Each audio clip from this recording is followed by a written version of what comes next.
Welcome back to my mini vlog. So for today's video nga, last Saturday nagkaroon kami ng Relief Society activity. Ibig sabihin ng Relief Society, ito yung 18 years old pataas na edad ng mga kababaihan ay merong activity. So ito po yung tinatawag na homemaking at saka yung child nutrition.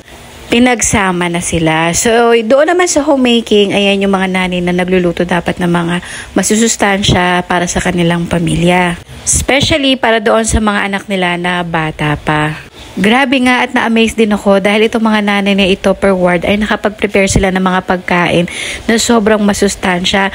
Yung mga pagkain na hindi mo akalain na may kasamang gulay. Yung parang merong takoyaki dyan na may gulay, ganun din yung nuggets na may gulay, grabe. Meron pa nga dito, leche flan na may gulay. Mga dessert na matamis siya pero masustansya. Lahat ng ipinakita ko sa inyong pagkain dito sa video na ito ay purong masusustansya at pwedeng-pwede para sa inyong pamilya. At dito nga sa Pilipinas, sinasabi nila na 84 pesos lang ang budget per meal.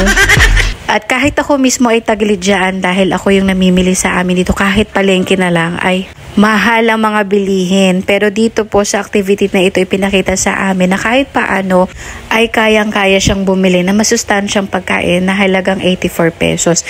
Ulam lang po ito ang pinag-uusapan natin. Wala pa dito yung dessert, wala pa dito yung kanin or bigas. Pero at least may masustansya kang pagkain. Nagutom ba kayo sa mga pagkain pinakita ko? Kasi ako nagutom ako. Char. Nakaka-happy din talaga kapag umatin ka ng mga ganitong activity. So yun lamang po for today's video. Ingat po kayo palagi.